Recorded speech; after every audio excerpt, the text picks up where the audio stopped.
Hello friends, नमस्कार। स्वागत है आप सभी का तक्षशिला सर्व द नेशन पर। और तक्षशिला सर्व द नेशन पर इस समय चल रहा है टॉप 15 पॉलिटी के मल्टीपल चॉइस क्वेश्चन का सेशन। और आज का हमारा जो टॉपिक है वो है राष्ट्रपति और राज्यपाल पर आधारित महत्वपूर्ण प्रश्न। दोस्तों, शाम को 8 बज चुके हैं और ये जो समय है ये इस पॉलिटी के टॉपिक्स के लिए है। लेकिन इसके अलावा अगर हम बात करें तो रोज सुबह 6 बजे अगर आप ध्यान देंगे तो रोज सुबह 6 बजे हमें daily current affairs multiple choice question के सेशन मिलते हैं। इसको आप बिल्कुल मत खोइए, बिल्कुल मत मिस कीजिएगा। और इसके अलावा अगर बात करें तो रोज शाम को 4 बजे आपको हिस्ट्री के मल्टीपल चॉइस क्वेश्चन सेशन मिलते हैं। इसका भी आप लाभ उठाइए। तो चलिए स्टार्ट करते हैं दोस्तों सेशन आज के प्रश्नों की, और देखते हैं कि कौन कौन से प्रश्न हमारे आगामी परीक्षाओं के लिए हमारे लिए महत्वपूर्ण बन चुके हैं। तो सबसे पहला प्रश्न आप सभी की स्क्रीन पर दिख रहा है। प्रश्न है, संसद के संदर्भ में निम्नलिखित कथनों पर विचार कीजिए। पहला कथन है, भारत में निर्वाचित प्रतिनिधियों की राष्ट्रीय सभा को संसद कहा जाता है। यह पहला स्टेटमेंट है। दूसरा स्टेटमेंट है, कानून बनाने का अधिकार मुख्य रूप से संसद के पास होता है। तीसरा स्टेटमेंट है, सरकार द्वारा खर्च किए जाने वाले हर पैसे पर संसद का नियंत्रण होता है। चौथा स्टेटमेंट है, सार्वजनिक मसलों और किसी देश की राष्ट्रीय नीति पर बहस के लिए संसद ही सर्वोच्च संस्था है। उपयुक्त कथनों में से कौन सा कथन सही है ये आपको बताना है। मैं फिर से प्रश्न आपको दिखा दे रहा हूं। प्रश्न आपकी स्क्रीन पर दिख रहा होगा। ऑप्शंस ए 1, 2, 3 देखने को मिल रहे होंगे। ऑप्शन 4 देखने को मिल रहे हैं। आपको बताना है कि इसमें राइट आंसर क्या है। तो दोस्तों, जिसके दिमाग में डी चल रहा होगा यानी कि चारों के चारों ऑप्शन सही हैं, वो सभी के उत्तर जो है वो सही हैं। और भारत में निर्वाचित प्रतिनिधियों को राष्ट्रीय सभा को जो है वो क्या कहा जाता है? संसद कहा जाता है। कानून बनाने का अधिकार मुख्य रूप से संसद के पास होता है। विधि निर्माण की प्रक्रिया यहाँ संपन्न होने के कारण इसे विधायिका भी कहा जाता है। सरकार द्वारा खर्च किए जाने वाले हर पैसे पर संसद का नियंत्रण है। और किसी देश की राष्ट्रीय नीति पर चर्चा के लिए संसद ही जो है वो सर्वोच्च संस्था है। ठीक है, चलिए अगले प्रश्न पे आते हैं। अगला प्रश्न आपकी स्क्रीन पर देखने को मिल रहा है। प्रश्न है, भारत के राष्ट्रपति से संबंधित निम्नलिखित कथनों पर विचार कीजिए। पहला कथन है, भारत का राष्ट्रपति संसद का अभिन्न अंग होता है। दूसरा कथन है, राष्ट्रपति का लोकसभा व राज्यसभा दोनों सदनों में से किसी भी एक सदन का सदस्य होना अनिवार्य है। यदि ऐसा नहीं है तो नियुक्ति के 6 माह के अंदर उसे किसी भी सदन का सदस्य होना या बनना होता है। उपयुक्त में से कौन सा कथन असत्य है आपको बताना है। ठीक है ना? और आपके सामने ऑप्शन है, केवल एक और दो, केवल दो, दोनों में से कोई नहीं। आपको बताना है कि राइट आंसर क्या है। तो दोस्तों, जिन्होंने कहा सी वो सभी के उत्तर जो है वो सही हैं, क्योंकि दूसरा स्टेटमेंट अगर आप देख रहे हैं तो दूसरा स्टेटमेंट क्या क्या है कि नियुक्ति के 6 माह के अंदर उसे किसी भी सदन का सदस्य होना। ठीक है ना? तो भारत का राष्ट्रपति संसद का अभिन्न अंग है, इसमें कोई डाउट नहीं, लेकिन उसके लिए किसी भी सदन का सदस्य होना जरूरी नहीं होता है। यदि वह किसी सदन का सदस्य होता है तो नियुक्ति से पूर्व उसे अपने सदस्यता से इस्तीफा देना होता है। इसलिए दूसरा स्टेटमेंट जो है वो आपका क्या हो गया? गलत हो गया। और इस हिसाब से आप देखेंगे तो यहाँ जो प्रश्न होगा उसमें सी जो है वो आपको देखने को मिलेगा। अगला प्रश्न है, निम्नलिखित कथनों पर विचार कीजिए। किसी सामान्य विधेयक को पारित करने के लिए संयुक्त अधिवेशन बुलाया जा सकता है जिसकी अध्यक्षता उपराष्ट्रपति द्वारा की जाती है। ठीक है, दूसरे स्टेटमेंट को देखिए। लोकसभा द्वारा सरकार के बजट या धन संबंधित विधेयक को पारित कर दिए जाने पर राज्यसभा उसे पास होने से रोक नहीं सकती। तीसरा स्टेटमेंट क्या है? मंत्रिपरिषद लोकसभा के प्रति जवाबदेही होता है तथा लोकसभा में अविश्वास प्रस्ताव पारित होने पर प्रधानमंत्री सहित पूरा मंत्रिपरिषद को इस्तीफा देना पड़ता है। आपको बताना है कि राइट आंसर क्या है, ए, बी, सी या डी। तो दोस्तों, जिसके दिमाग में सी चल रहा होगा यानी कि दूसरा और तीसरा स्टेटमेंट, वो सभी के उत्तर जो है वो सही हैं। और किसी भी सामान्य विधेयक को पारित होने के लिए संसद के दोनों सदनों की सहमति आवश्यक है। यदि किसी विषय पर दोनों सदनों में सहमति ना हो तो संयुक्त अधिवेशन भी बुलाया जा सकता है। संयुक्त अधिवेशन की अध्यक्षता लोकसभा अध्यक्ष के द्वारा की जाती है। इसलिए आपका पहला कथन जो है वो क्या है? आपका सही है। संयुक्त अधिवेशन में लोकसभा के सदस्यों की संख्या लोकसभा के विचारों को प्राथमिकता मिलने की संभावना अधिक रहती है। बजट व धन विधेयक के संदर्भ में संयुक्त अधिवेशन नहीं बुलाया जा सकता है। लोकसभा में धन विधेयक व बजट पारित होने पर राज्यसभा सिर्फ 14 दिन तक ही उसे अपने पास रख सकती है या उसमें संशोधन का केवल सुझाव दे सकती है। ध्यान रखिएगा मेरे शब्दों पे। इन संशोधनों को मानना या ना मानना लोकसभा सत्ता के वही पार्टी रह सकती है जिसे लोकसभा में बहुमत प्राप्त है। अप्रियों को बहुत ठीक है ना। तो कुल मिलाकर अगर हम बात करें तो ये सारी चीजें हैं, यानी कि कथन दूसरा और तीसरा जो है वो आपका क्या है, सही है। पहला कथन जो है वो आपका क्या था, यहाँ हम देखें तो पहला कथन जो है वो आपका किसी समान विधेयक को, ठीक है। तो चलिए, क्योंकि यहाँ उपराष्ट्रपति जो है इसकी जगह पे क्या है, लोकसभा का जो आपका अध्यक्ष होगा। चलिए अगला प्रश्न पे चलते हैं। अगला प्रश्न आपकी स्क्रीन पर ये रहा। निम्नलिखित कथनों पर विचार कीजिए। सभी तकनीकी मामलों में मंत्री विशेषज्ञों की सलाह लेते हैं तथा निर्णय अपने विवेकानुसार करते हैं। किसी भी मंत्री से अपने मंत्रालय के मामले के विशेषज्ञ होने की उम्मीद नहीं की जा सकती है। ठीक है ना। प्रश्न को बड़े ध्यान से समझिएगा। चौथा प्रश्न आपकी स्क्रीन पर, ठीक है ना। दूसरा स्टेटमेंट क्या है, सभी अधिकारियों के समूह को सरकार की नीति को मूर्त रूप देने के कारण कार्यपालिका कहा जाता है। आपको बताना है इसमें से कौन सा स्टेटमेंट जो है वो क्या है, आपका राइट है। ठीक है ना। ऑप्शन आपके स्क्रीन पर देखने को मिल रहे हैं, आपको बताना है कि राइट आंसर क्या है। दोस्तों आपके दिमाग में अगर चल रहा हो कि दोनों के दोनों स्टेटमेंट सही हैं, तो आप सभी के उत्तर जो हैं वो बिल्कुल सही है, क्योंकि किसी भी समान विधेयक को पारित होने के लिए संसद के दोनों सदनों की सहमति आवश्यक है। यदि किसी विषय पर दोनों सदनों में सहमति ना हो तो संयुक्त अधिवेशन भी बुलाया जा सकता है। संयुक्त अधिवेशन की अध्यक्षता लोकसभा अध्यक्ष द्वारा की जाती है, जैसे कि इसके पिछले प्रश्न में हमने चर्चा की थी। संयुक्त अधिवेशन में लोकसभा के सदस्यों की संख्या लोकसभा के विचारों को प्राथमिकता मिलने की संभावना अधिक रहती है। बजट वदन विधेयक के संदर्भ में संयुक्त अधिवेशन नहीं बुलाया जा सकता है। लोकसभा में धन विधेयक व बजट पारित होने पर राज्यसभा सिर्फ 14 दिन तक उसे अपने पास रख सकती है या उसमें संशोधन को केवल सुझाव दे सकती है। इन संशोधनों को मानना या ना मानना लोकसभा सत्ता वही पार्टी कर सकती है जिसे लोकसभा में बहुमत है। ठीक है। चलिए आगे बात करते हैं। अगला प्रश्न पांचवा है। प्रधानमंत्री के संदर्भ में निम्नलिखित कथनों पर विचार कीजिए। प्रधानमंत्री पद के लिए कोई प्रत्यक्ष चुनाव नहीं होता, बल्कि राष्ट्रपति बहुमत वाली पार्टी या गठबंधन को द्वारा चुने गए नेता को ही प्रधानमंत्री नियुक्त करता है। दूसरा स्टेटमेंट है, संविधान में प्रधानमंत्री का कार्यकाल 5 वर्ष का सुनिश्चित किया गया है। तीसरा स्टेटमेंट है, प्रधानमंत्री अपने मंत्रियों के चयन हेतु स्वतंत्र होता है, बशर्ते वे संसद के सदस्य होने चाहिए, अन्यथा वे मंत्री नहीं बन सकते हैं। आपको बताना है दोस्त कि राइट आंसर क्या है। ऑप्शन है आपके सामने, केवल एक, केवल दो, केवल दो या तीन, और उपयुक्त सभी। आपको बताना है दोस्त कि राइट आंसर क्या है। दोस्तों जिनके भी दिमाग में सी चल रहा होगा, यानी कि दूसरा और तीसरा स्टेटमेंट, वो सभी के उत्तर जो है वो सही हैं। क्योंकि देखिए आप देख रहे क्या रहे हैं, प्रधानमंत्री पद के लिए कोई प्रत्यक्ष चुनाव नहीं होता, बल्कि राष्ट्रपति बहुमत वाली पार्टी या गठबंधन द्वारा पार्टी चुने गए नेता को प्रधानमंत्री प्रधानमंत्री के लिए अगर हम बात करें तो दोस्तों बहुमत प्राप्त। ठीक है। तो यहाँ अगर हम बात कर रहे हैं तो कौन सा, तो अगर हम क्या देख रहे हैं तो यहाँ कथन दो और कथन तीन जो है वो दोनों के दोनों असत्य आपको देखने को मिल रहे हैं। यहाँ पूछा है कौन सा कथन असत्य है, तो ये दूसरा जो है, संविधान में प्रधानमंत्री का कार्यकाल 5 वर्ष सुनिश्चित किया गया है, तो ये भी स्टेटमेंट जो है वो आपका गलत है। क्यों?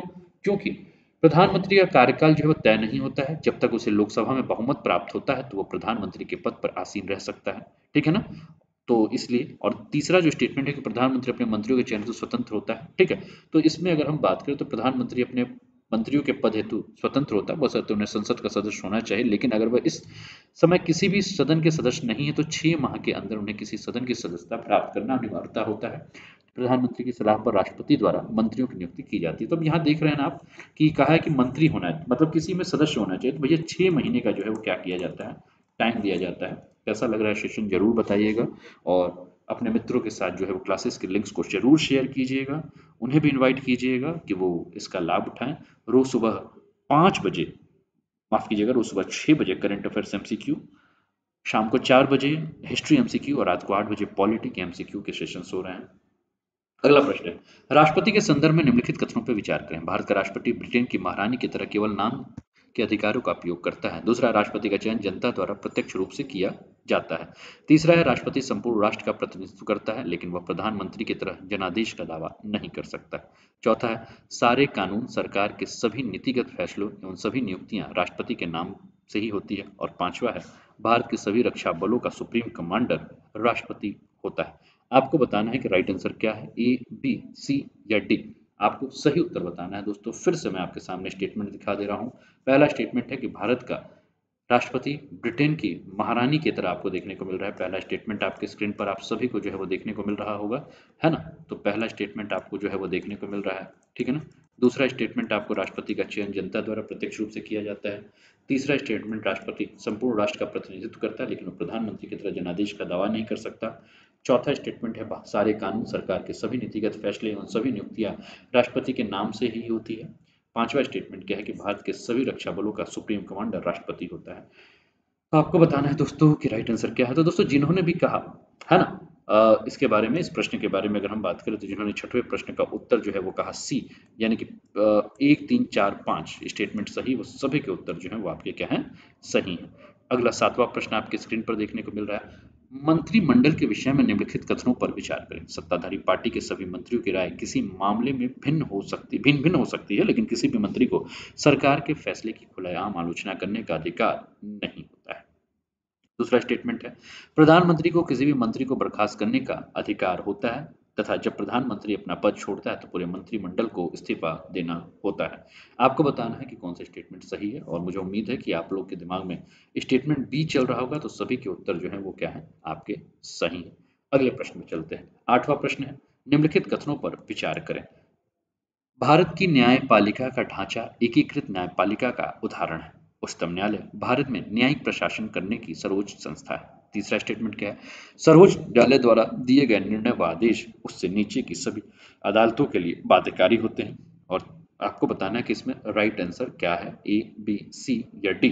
तो दोस्तों जिन्होंने कहा, आप देखिए आपके सामने ऑप्शन है, ए मतलब केवल दो, बी मतलब 1 और 3, सी मतलब 1 और 2, और डी मतलब उपयुक्त सभी। तो दोस्तों जिन्होंने कहा उपयुक्त सभी, यानी कि चारों के चारों ऑप्शन सही हैं, वो सभी के उत्तर जो है वो आपके बिल्कुल सही हैं, ठीक है ना। तो ये राइट आंसर है आपका।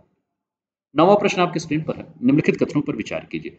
भारत में सर्वोच्च न्यायालय के सबसे वरिष्ठ न्यायाधीश को सर्वोच्च न्यायालय का मुख्य न्यायाधीश नियुक्त करने का प्रचलन है, पहला स्टेटमेंट। दूसरा है, सर्वोच्च न्यायालय के न्यायाधीश को उसके पद से हटाने के लिए संविधान में अत्यंत जटिल प्रक्रिया का प्रावधान है, दूसरा स्टेटमेंट है। आपको बताना है कि इनमें से कौन सा सही है, ए बी सी या डी, ठीक है। तो दोस्तों जिन्होंने कहा बी, आप देख रहे होंगे दोनों का दोनों जो है वो आपका उत्तर जो है वो बिल्कुल सही है, क्योंकि भारत में सर्वोच्च न्यायालय के सबसे वरिष्ठ न्यायाधीश को सर्वोच्च न्यायालय का मुख्य न्यायाधीश नियुक्त करने का प्रचलन है, और सर्वोच्च न्यायालय के न्यायाधीश को उसके पद से हटाने के लिए संविधान संविधान में जो है वो काफी प्रक्रिया जटिल दी गई है। किसी न्यायाधीश को संसद के प्रत्येक सदन द्वारा अपनी कुल सदस्य संख्या के बहुमत द्वारा तथा उपस्थित व मत देने वाले सदस्यों के कम से कम 2/3 बहुमत से प्रस्ताव पारित कर उसके पद से जो है उसे हटाया जा सकता है। अगला प्रश्न 10वां कथन है और कारक है। कथन क्या है, ध्यान रखिएगा।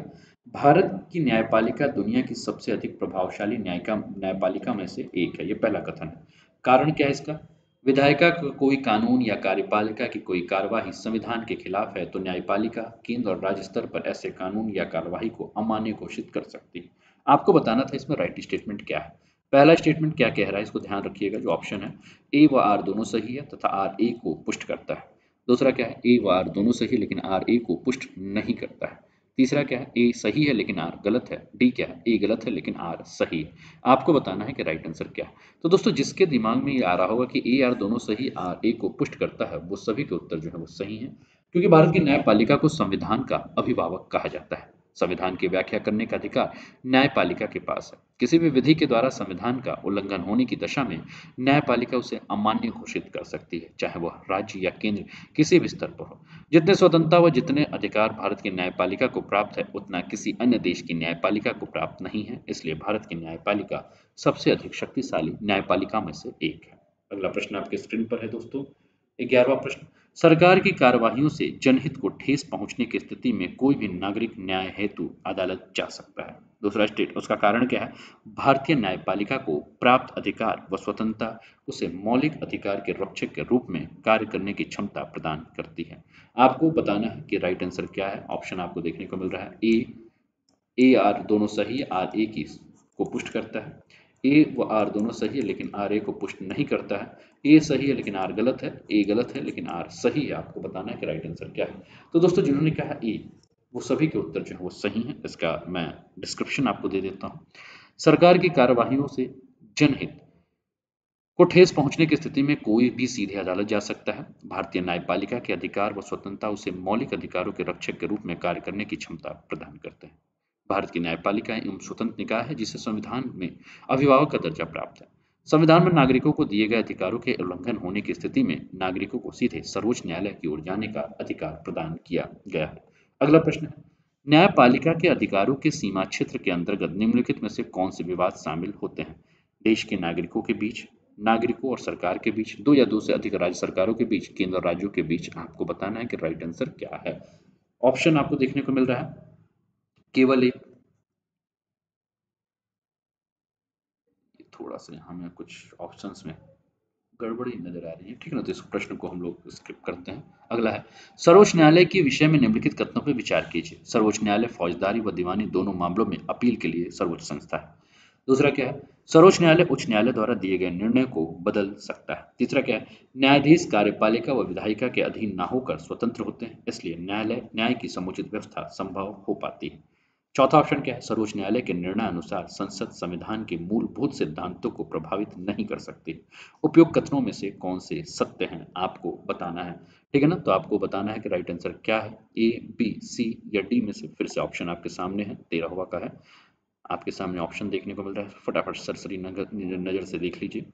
यहाँ भी आपको देखने को मिल रहा है, इसको भी देख लीजिए, ठीक है। तो दोस्तों, जिन्होंने कहा कि चारों के चारों ऑप्शन सही हैं, वो सभी के उत्तर जो है वो सही। अगला 14वां प्रश्न आपके स्क्रीन पर दिख रहा है, राष्ट्रपति की चुनाव प्रक्रिया में निम्नलिखित में से कौन से सदस्य शामिल होते हैं। लोकसभा के सभी सदस्य, राज्यसभा के सभी सदस्य, राज्य विधान परिषदों के सभी सदस्य, संसद के दोनों सदनों व सभी राज्यों के विधानसभा के निर्वाचित सदस्य। आपको बताना है कि राइट आंसर क्या है। ऑप्शन है आपके पास, ए में है 1 और 2, बी में है केवल 4, सी में है 1, 2, 3 और डी में है 3 और 4। आपको बताना है दोस्त राइट आंसर क्या है। तो दोस्तों, जिन्होंने भी कहा बी यानी कि केवल चौथा ऑप्शन सही है, वो सभी के उत्तर जो है वो आपके सही है, क्योंकि राष्ट्रपति की चुनाव प्रक्रिया में संसद के दोनों सदन, राज्य विधानसभा के निर्वाचित सदस्य व केंद्र शासित प्रदेश दिल्ली व पुडुचेरी की विधानसभा के निर्वाचित सदस्य ही हिस्सा लेते। एक सेकेंड, थोड़ा सा यहाँ नंबरिंग में मुझे लग रहा है गड़बड़ है। एक सेकेंड, 13, 14, है ना? दोस्तों, जिन्होंने कहा ए, पहला और दूसरा, वो सभी के उत्तर जो है वो आपके सही है, ठीक है ना। सेकेंड, ठीक है, ठीक है। यहाँ अगर हम बात कर रहे हैं तो केवल बी जो है ये आपका सही है, ठीक है ना, ये केवल आपका सही है, बिल्कुल सही है, ठीक है ना। चलिए, ये नंबरिंग थोड़ा सा गड़बड़ हो गया है, ये 15 नंबर होगा आपका, ठीक है ना। निम्नलिखित कथनों पर तर्कसंगत विचार कीजिए। मंत्रिपरिषद सभी मंत्रीगण का समूह है, जबकि मंत्रिमंडल कैबिनेट मंत्रीगण का। प्रधानमंत्री मंत्रियों के चयन के लिए राष्ट्रपति की सलाह मानने के लिए बाध्य है। कार्यपालिका का विधिक प्रमुख राष्ट्रपति होता है। राष्ट्रपति तीनों सेनाओं का सर्वोच्च कमांडर होता है। आपको बताना है कि राइट आंसर क्या है, ए, बी, सी या डी, है ना। आपके सामने ऑप्शन देखने को मिल रहा है, आपको बताना है कि राइट आंसर क्या है, ठीक है ना। फिर से ऑप्शन एक बार दिखा देता हूं आपको, आपको बताना है कि इसमें कौन सा असत्य है। तो दोस्तों, जिन्होंने भी कहा ए, वो सभी के उत्तर जो है वो आपके क्या है, सही है, ठीक है। अगला प्रश्न है, 16वां प्रश्न आपकी स्क्रीन पर देखने को मिल रहा है, निम्नलिखित युग्मों पर विचार कीजिए। कैबिनेट मंत्री सत्ताधारी दल गठबंधन की पार्टियों के वरिष्ठ नेता, राज्य मंत्री स्वतंत्र प्रभार अमूमन छोटे मंत्रालयों के प्रभारी, राज्य मंत्री कैबिनेट मंत्रियों की सहायता के लिए, ठीक है। ये बताया गया है कि ये पद जो है वो कौन कौन है, इसमें आपको बताना है कि राइट आंसर क्या है, ठीक है। तो दोस्तों, जिन्होंने कहा सी यानी कि तीनों के तीनों जो है वो सही, वो सभी के उत्तर जो है वो सही है, सी जो है आपका राइट आंसर है, ठीक है ना। लास्ट क्वेश्चन है, 17वां क्वेश्चन, यदि किसी कारणवश भारत के राष्ट्रपति का पद रिक्त हो जाए, तो उपराष्ट्रपति का पद खाली हो तथा सर्वोच्च न्यायालय के मुख्य न्यायाधीश की नियुक्ति ना हुई हो, तो निम्नलिखित में से कौन राष्ट्रपति के पद पर नियुक्त होगा। प्रधानमंत्री, मुख्य निर्वाचन अधिकारी, लोकसभा अध्यक्ष, सर्वोच्च न्यायालय का अन्य न्यायाधीश। ये अंतिम प्रश्न है, आपको बताना है उत्तर, ठीक है ना। तो दोस्तों, जिन्होंने कहा डी यानी कि सर्वोच्च न्यायालय का अन्य न्यायाधीश, वो सभी के उत्तर जो है वो सही है। तो दोस्तों, कैसा लगा सेशन जरूर बताइए, और लाइक कर दीजिए, शेयर कर दीजिए और सब्सक्राइब कर दीजिए चैनल को। अपने सारे मित्रों के साथ क्लासेस के लिंक्स को जो है शेयर कीजिए। किसी भी प्रकार की समस्या हो तो आप मुझे मेरे इस नंबर पे जो है वो व्हाट्सअप कर सकते हैं। तो समय याद रखिएगा, सुबह 5-6 बजे जो है वो आपका करंट अफेयर्स एमसीक्यू है। शाम को 4 बजे अगर हम बात करें तो ये आपका हिस्ट्री एमसीक्यू है, और रात को 8 बजे अगर हम बात करें तो पॉलिटी एमसीक्यू है। कैसा लगा सेशन जरूर बताइए। अपना ध्यान रखिए, स्वस्थ रहिए, मस्त रहिए, तंदुरुस्त रहिए, हंसते खेलते मुस्कुराते हुए जीवन का आनंद लीजिए। तक्षशिला सर्व द नेशन को सब्सक्राइब और लाइक कर दीजिए, शेयर कर दीजिए। जय हिंद, जय भारत।